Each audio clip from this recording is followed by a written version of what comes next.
જેતપુર શહેરના જૂનાગઢ રોડ પર આવેલી જીકે એન્ડ સીકે કોલેજની અંદર આવેલી પ્રાણલાલ છગનલાલ ગોડા ઇંગ્લિશ સ્કૂલના મેનેજમેન્ટ દ્વારા ગરીબ વાલીના બાળકો જે સરકારના નિયમ મુજબ આરટીઈ હેઠળ ભણી રહેલા છે તેવા વિદ્યાર્થીઓના ભવિષ્ય સાથે ચેડા કરવાનો કિસ્સો સામે આવતા સ્કૂલ સામે વિદ્યાર્થીઓના વાલીઓમાં રોષ વ્યાપ્યો હતો. તેમજ સ્કૂલ મેનેજમેન્ટ દ્વારા વહલા દવાલાની નીતિ જેતપુર મામલતદારને આવેદનપત્ર પાઠવવામાં આવ્યું હતું.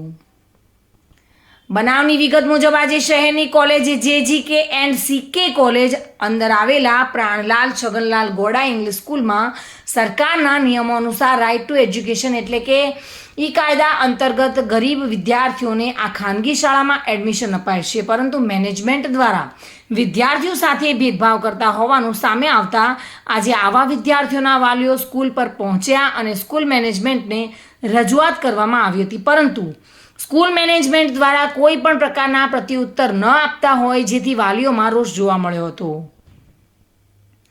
વાલીઓએ આવેદનપત્ર આપી રજૂઆત કરી હતી અને આ સ્કૂલ મેનેજમેન્ટ અને સ્કૂલના સ્ટાફ વિદ્યાર્થીઓ સાથે ઓરમાયું વર્તન કરતા હોવાનું સામે આવ્યું છે, જેમાં આરટીઈ નીચે ભણતા ગરીબ વાલીઓના બાળકોને સ્કૂલમાં નોખા ક્લાસરૂમમાં બેસાડવામાં આવી રહ્યા છે, તેમજ સ્કૂલમાં ફી ભરતા વિદ્યાર્થીઓના ટેબ્લેટમાં સ્માર્ટ અભ્યાસ કરવામાં આવી રહ્યો છે, જ્યારે આરટીઈમાં લીધેલા ગરીબ વિદ્યાર્થીઓને પાઠ્યપુસ્તકો પણ અલગ આપવામાં આવતા હોય છે, જેથી આ વિદ્યાર્થીઓને શિક્ષામાં પણ ભેદભાવ રાખવામાં આવી રહ્યો હોય તેવું વાલીઓએ જણાવ્યું હતું.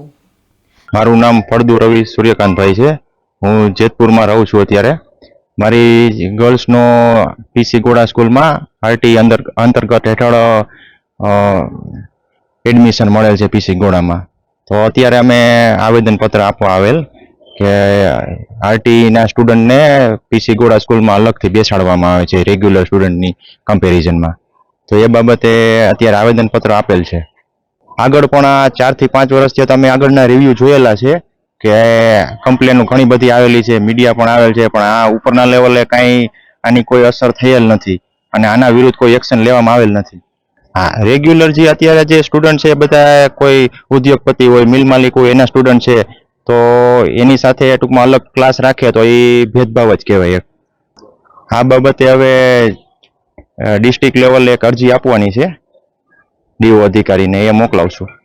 મારી દીકરીનો વારો અહીંયા આરટી હેઠળ મળેલ છે, તો એમને ભેદભાવ કરીને અલગ બેસાડવામાં આવે છે અને અમે આગળ જાણેલું તો અમને એવી જાણવા મળેલું કે 4-5 વર્ષથી આ છોકરાઓને આરટી ભેદભાવ કરવામાં આવે છે. સરકાર એ લોકોને ગ્રાન્ટ આપે જ છે, અમારા છોકરાઓની ફી ચૂકવે જ છે, છતાં એ લોકો અલગ બેસાડે છે. અમે એમની પાસે લેખિતમાં માગેલું તો એ લોકોએ અમને એવું કીધેલું કે અમારે કોઈ લેખિતમાં આપવાની જરૂર નથી તમને, તમે બહુ બળજબરી કરશો તમે પોલીસને બોલાવશો. એટલે અમે કીધું કે અમે કઈ તોડફોડ કરેલ ને તમે પોલીસને બોલાવો, તો એ લોકોએ પછી ફોન મૂકી દીધો, પછી ફોન નથી કરેલ.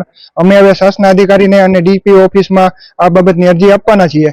કાં અમને સ્કૂલ બદલાવી આપવામાં આવે અને કાં અમારો આરટી રદ કરવામાં આવે, કાંઈ વાંધો નહીં. જેના કારણે વિદ્યાર્થીઓના વાલીઓમાં રોષની લાગણી જોવા મળી હતી અને આ નીતિ દૂર નહીં થાય તો વાલીઓ દ્વારા ઉગ્ર રીતે રજૂઆતો કરવામાં આવશે તેવી ચીમકી પણ ઉચ્ચારવામાં આવી હતી. વિમલ સોંદરવા સાથે bureau report, today Gujarati news.